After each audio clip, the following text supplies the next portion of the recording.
Hey everyone, welcome to Insider Movies Thanksgiving Edition 2017, Week 4. Special ones, special ones.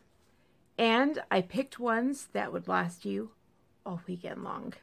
All weekend long. So, as I said in the very beginning of the November series, I picked movies that would be ones that still would be ones that you need to know that you don't know.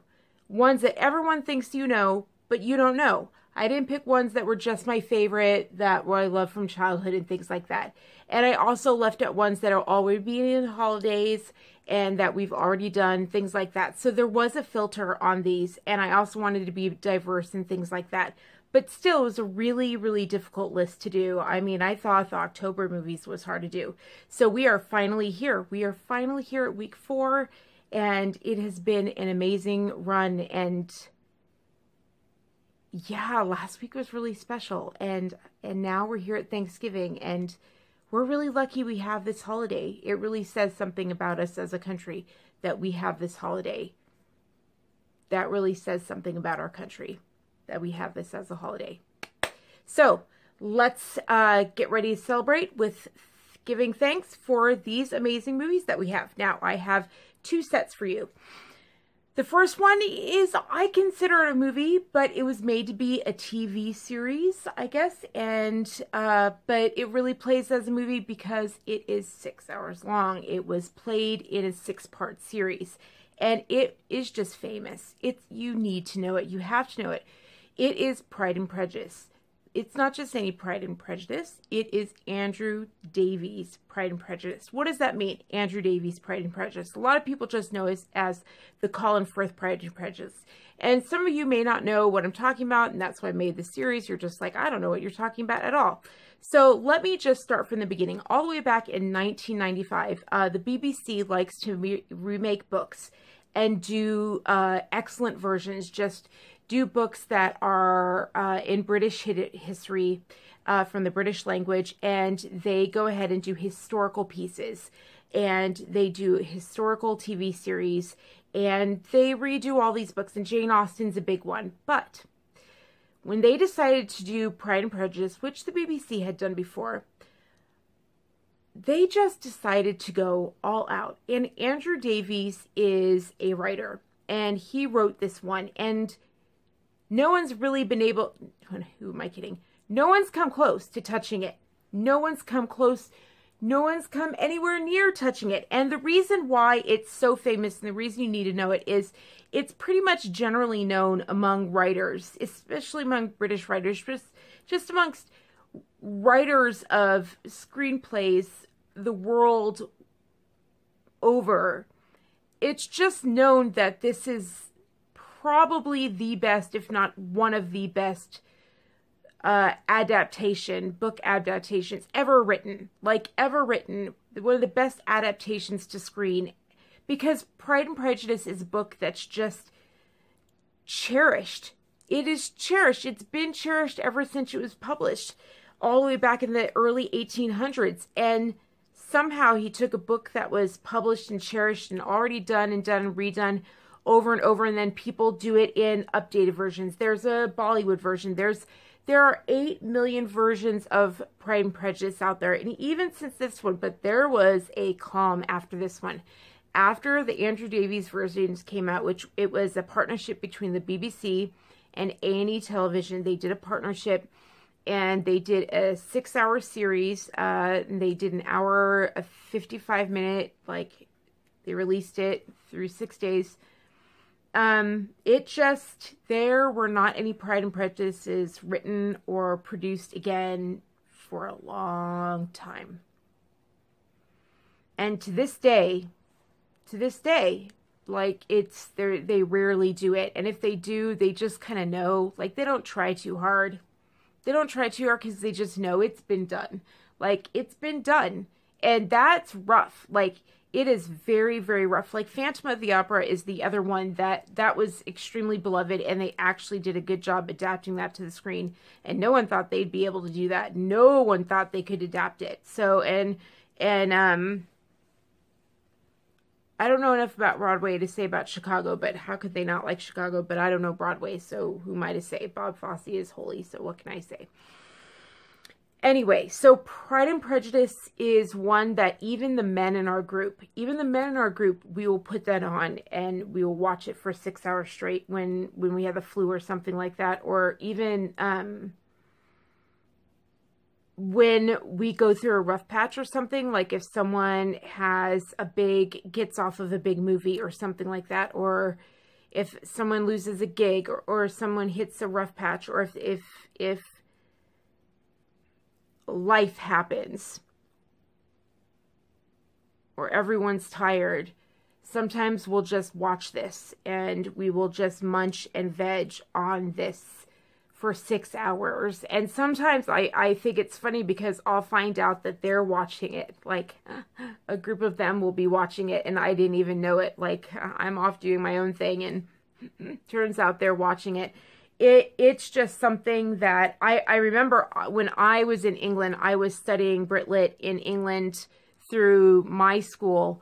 I was so lucky because I got to study in Stratford-upon-Avon, where Shakespeare was born, at the Royal Shakespeare Theatre. Yeah, who knew? I was that educated, right? I was so lucky. So lucky. So I got to study where Shakespeare was born, Royal Shakespeare Theatre. Brilliant, brilliant.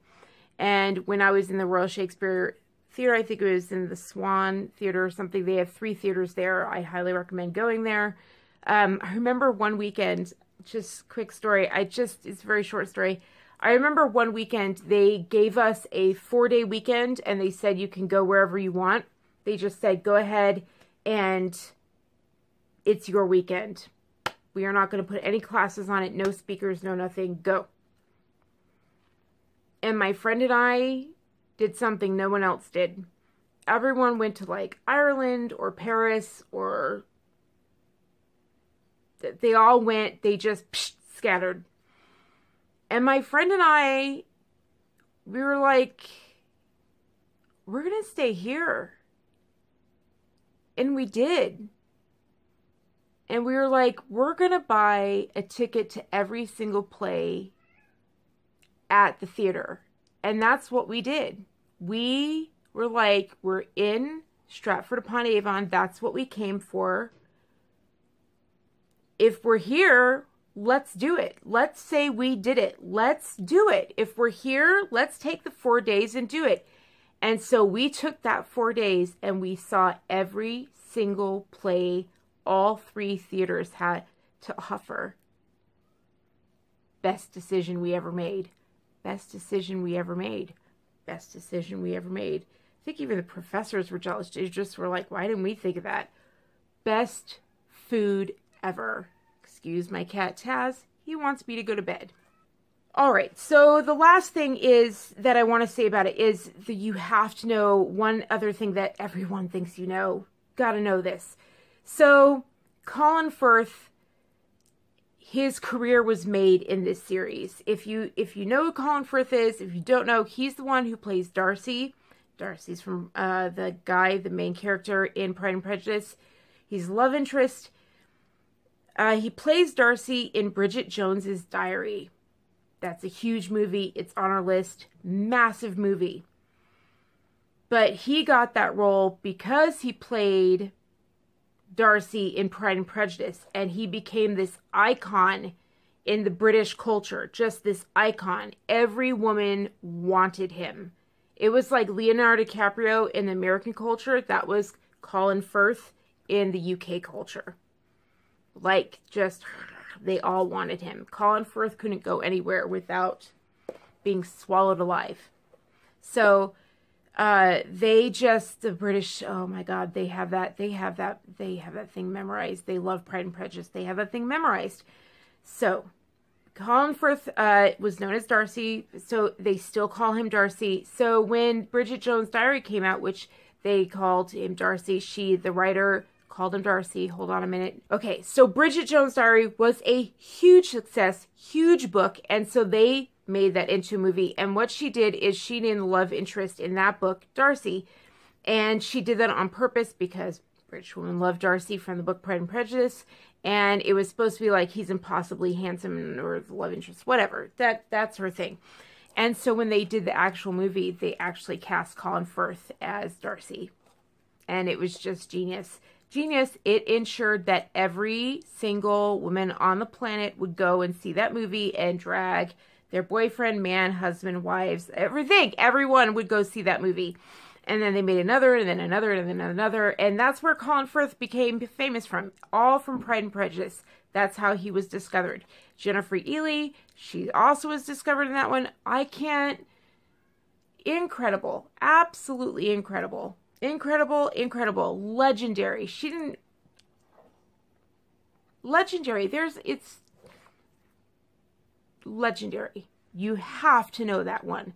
It's referenced all the time. When people say Pride and Prejudice in articles and movie reviews, this is the one they're referring to. They're not referring to another one. You think they're referring to the Keira Knightley one, and unless they say the Keira Knightley one, they're referring to this one. This is the one they're referring to because it is it. It's the standard. It's the one, and you'll see why. It perfectly captures the book. It's almost like the book, if it could be. It's better than the book. I don't know. It's amazing. So I'm incredibly thankful for it because it's just phenomenal. It just takes this incredible book. It takes Jane Austen and it makes her alive. It brings Jane Austen to life. And that's what we've been wanting. And Andrew Davies satisfied this thirst in all of us for Jane Austen. And we were just like, thank you. Thank you for doing that, Andrew. Thank you. And everyone's like, I'm sure you're like, why are you thanking Andrew Davies? The set designer did it. The actors did it. Everybody else did it. Like the actors were genius. Oh my dear God. Like the mother. Oh my God. And obviously Colin Firth and Jennifer Ely. Oh, she just brought Elizabeth Bennet to. But the writing, the adaptation. I don't know. Maybe it's because I'm a writer, but but even then I wasn't a writer. And I was a lit major. I knew even at that young age. I just was like, yeah, that's the writing. It's everything. So that's first. And then the last one of the series, the last one for November, the final one that I am thankful for, the final movie that I am grateful for. Oh, it's kind of sad, but I'm incredibly grateful for it. In fact, this one's almost the most important. It's not that it's the best movie. Nope. It's the most important because I use it as a teaching tool and we need it. We need it. And when you hear it, you're going to be like, what, you kidding? Just like Galaxy Quest, you're going to be like, what are you kidding? Why would you think that that's important? Why? And I will explain it to you. So the final one is Harry Potter. Some of you guys are going to be like, Harry Potter, how is that something we need to know? We all know it. No. Call some people up. There's a lot of people that don't know Harry Potter. That was a shock to me. I was like, what do you mean? There are 2 new generations coming up that were not of Harry Potter. It's over. Like, once the last movie came and went, there have been generations born and raised since those came along. And unless your parents, unless you are actively raising your kids in that, they don't know. Unless you're actively raising them that way, they don't know. You're just bringing them to see the sequels. They don't know, and the sequels aren't good. They're crap. So, excuse my cat. He's literally jumping and making arcs and rainbows on the walls. I apologize. Okay, so Harry Potter. Why is it important? And why do I think it is almost more important than all the other movies? Why do we need it? Why do we need this? And why do I use it as a teaching tool? I'd use it as a teaching tool outside of the movies is my point. I don't use it as a teaching tool for movie, for film schools or necessarily the academy.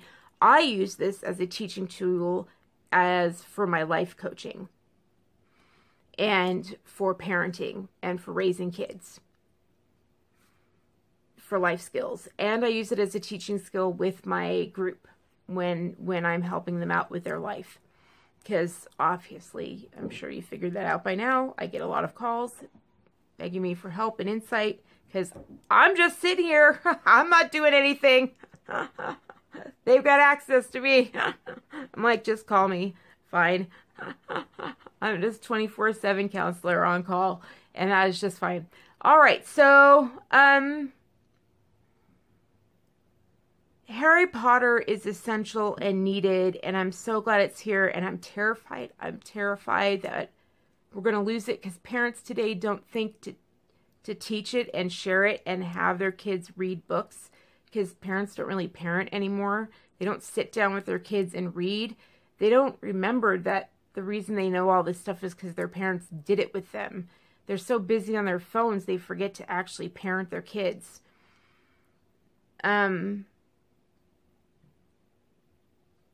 Harry Potter is the only book and the only movie I know out there that's truly honest. And when I say Harry Potter, let me be very clear. I mean 1 through 7. I don't mean anything after that. I mean books 1 through 7 only. I want to be perfectly clear about that. 1 through 7, it. And I don't mean her interviews after that. In fact, I don't mean any of her interviews outside of it. I mean the books, insulated books only. That's it. Let me explain why. It's the only thing out there that's honest about the nature of evil. It's the only thing out there honest about the nature of evil. It's the only thing out there telling us what is good, what's bad, telling us what good and bad tastes like, telling us that people have choices, that they can choose. If they don't want to be Slytherin, that they'd rather be Gryffindor, they can choose. They have a say in that. That it can be in their gene pool, but they have a choice which way they're going to go. That's real. That's true to life. You can have an upbringing of poisonous roots, but you can make the choice. There is a point at which you become an adult. The moment you hit 18, that's when you say, I don't have to be a victim anymore, and I can leave, and I can make a choice, and I can move on, and I can become an adult, and I don't have to be a victim anymore. I'm a survivor now. I'm a survivor now. And you can get out, and you can become brave, instead of becoming part of the problem and being part of Slytherin. We can all sit there and be like, which house are we? Every one of us, if we really looked inside ourselves, would know which house we belong in. And that's the core of it. Not only that, but like Death Eaters, and I guess I talk about this in my charm video. Actually, I used Harry Potter in my charm. I'll link it up here. I used Harry Potter in my charm video. I already used the movies. I already used Harry Potter to demonstrate something that's going on in the beauty community, something so poisonous and just, something that just sucks the life out of a beauty community. Beauty, something that's supposed to be beautiful. And I used Harry Potter to talk about that. And it was so easy to do because Harry Potter provided that for me. It was such an amazing teaching tool.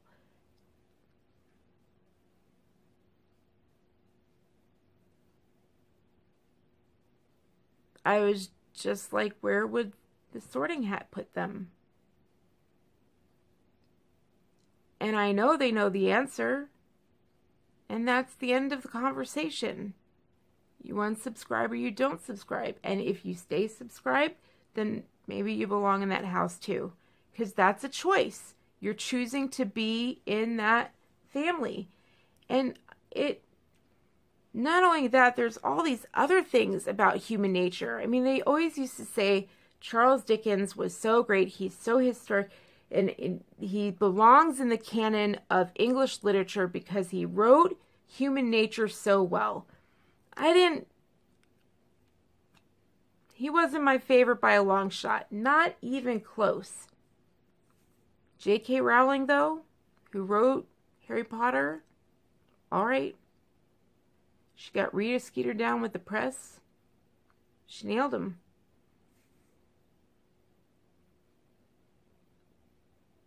She got Voldemort's family, the way they were abusive to their daughter, the way he was as a child, and the way he hurt little children and kept things, and the way there are some who are born bad, they're just born bad. There are some, I've heard stories and I've met children when they're born in the hospital, it's bad, and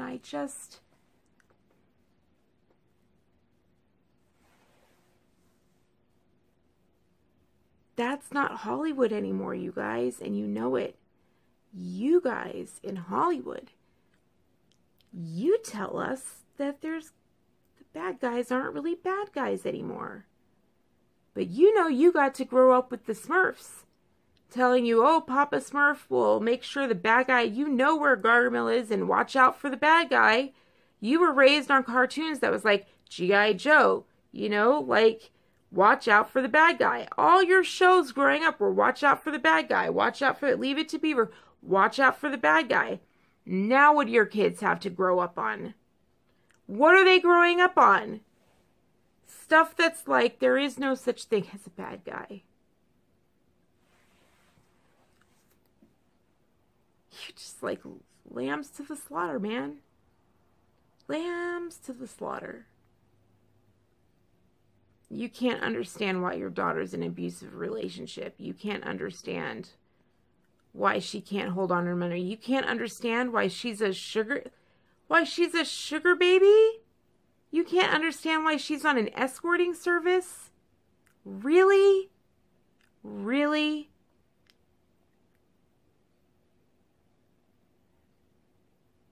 You can't understand why she doesn't get that it's not good to be paid to date and exchange money. You're like, I don't get, how can she think that's okay? Because you've raised her that way. You've raised her to think there really isn't anything that's bad. You blurred the line between bad and good. And that's what Harry Potter does. There is a clear freaking line between bad and good. There is a line between dark and light. You know, Star Wars wasn't that far off between bad and good. There's a choice. There is good and there's bad. And it is good to instill in kids. They read The Gift of Fear. Gavin Becker, who trained FBI agents, he's like, there is a voice inside of you. There is the gift of fear. We all have it. And all of your movies today in Hollywood tell us to ignore the gift of fear. You are robbing us of the gift of fear. You are telling us to fear nothing. I'm grateful for Harry Potter because she went against the grain.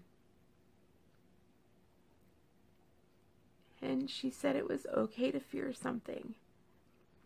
It's okay to be scared of something like Voldemort, because Voldemorts exist. It's okay. It's okay. There are things to be feared. Horcruxes do exist. Things are evil. Evil things. Evil things are done. Carved out. And what it feels like. What it tastes like, and how to identify it, and what people are drawn to it, and like people, the powerful, like what they do, like God, the Death Eaters. I love this part, how she had the Death Eaters who, when Voldemort was gone, all of a sudden they were like, oh, we were never in it. We were never in it. The moment Voldemort, was gone, they were like, we weren't in it. We had nothing to do with it. And the moment he was back, they were like, oh, master. Like, they go to whoever party is in charge. And she was honest about that's a weak character. That's not a good guy. When you just play favorites, whoever seems to be, like, in charge at the moment. That means you don't know who you are. Like, that's not a good thing.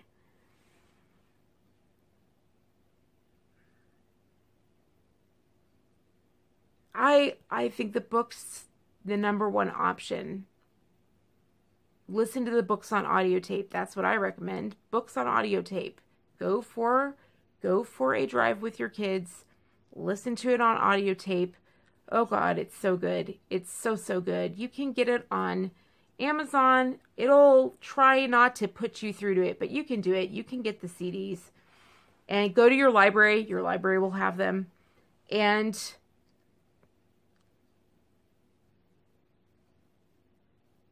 just, if you can't do that, then get the movies and enjoy your Thanksgiving weekend with Pride and Prejudice and Harry Potter. And I know that you'll be as grateful as I am. Happy Thanksgiving, everyone. See you in December.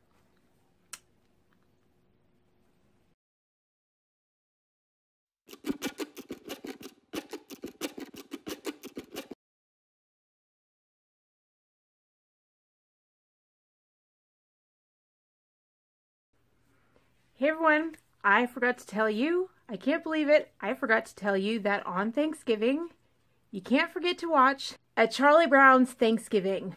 Yes, it does exist. There is a Charlie Brown for Thanksgiving, just like there was one for Christmas and there's one for Halloween. So there you go. You've got one for Thanksgiving. We always watch it on Thanksgiving. We watch it for all 3 holidays. You are covered. Everyone's covered. So I can't wait to celebrate with you and watch a Charlie Brown's Thanksgiving with you on Thanksgiving Day. And then to watch Pride and Prejudice with you and Harry Potter with you through the weekend. And I know that you guys are going to have a wonderful Thanksgiving. And I would encourage you to spend the time with friends and family and stay off of Black Friday. And yeah, spend that money on something other than cosmetics. That's the best I can offer you, because you will be even more thankful. You'll be even happier. So, and finally, one last thing. That is, we're going to do our little thing for Thanksgiving November. We are going to share this with our favorite film festival and our favorite film professor and our favorite film school. That is our goal. That's what we're doing. We are sharing with our favorite film schools and our favorite film festivals and our favorite film professors. That's what we're doing this month. And so let's continue that celebration, continue to do it so that we can grow our family. And yeah, I love you guys and I am thankful for you.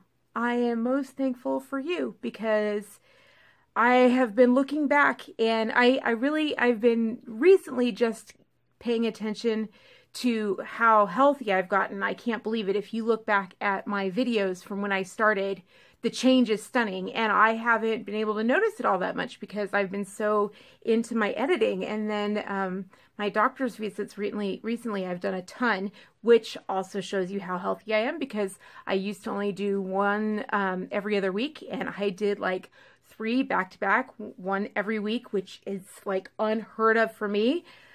Unheard of. Shows you how much better I'm getting. But honestly, if you look at my numbers, it's impossible what I've done since starting up in August, you guys. That's impossible. And I haven't been able to do social media. I just haven't. I haven't been able to do it lately. And you guys have been doing, you guys are the ones growing it. And that means I'm meeting a need. And I did that for that because I did that. I was hoping to meet a need that I was like, this is something that I need. This is something that I need on YouTube. And so I did it. And apparently it worked. And I am so grateful for that. And so I am grateful this Thanksgiving that you found me, that we found each other. I am incredibly grateful for that. And I'm grateful that you're sharing me when I can't. And I'm grateful that you see my positive attitude and point that out to me when I'm so sick and I think that I have a sucky attitude, and you guys help remind me that I actually have a really good attitude, and that's why I'm getting better. And I'm really grateful that you guys are pointing that out to me, that I have you guys, because, you know, the people who have been with me, you know, they've been with me through you know, it all. And it's good to hear it from you guys, and it's a good whack on the butt. I'm thankful that you guys are whacking my butt in the right way. You guys are amazing. You really are. I think I might be the most thankful for the kids out there who are taking up the challenge and who are like, who heard me when I said, you know, when your parents tell you, you know, I'm going to do it for you, who are being helicopter parents. And you guys are like, yeah, I want to do it for myself. Like when you have helicopter parents, they're really saying that you can't do it. And I said that you can. I'm like, you can do it though.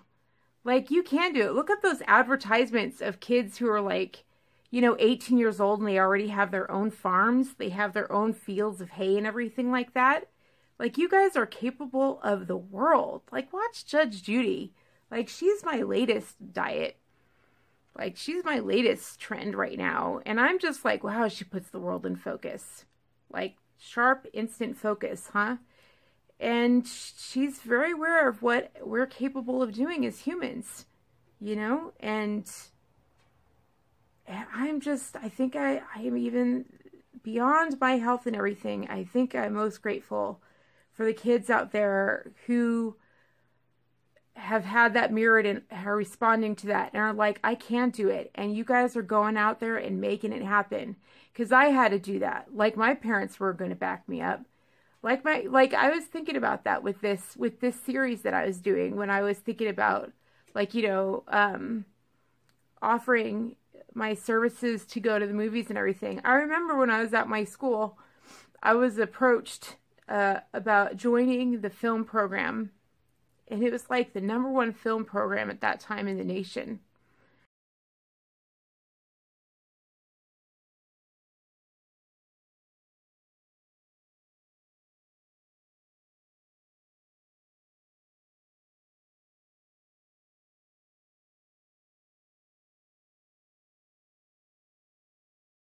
And my parents were like, if you join it, we cut you off. Like you're done. Like you're cut out. You're cut out of the family.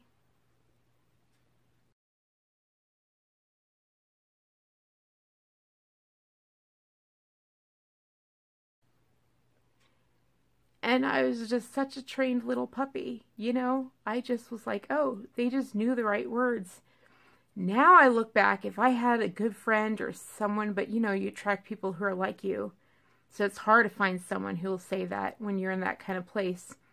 But if I had the right counselor or something like that, they would have been like, well, now you know who they are. Now you know who's on your team. Now go join that school. And I would have been with you guys a lot earlier than this.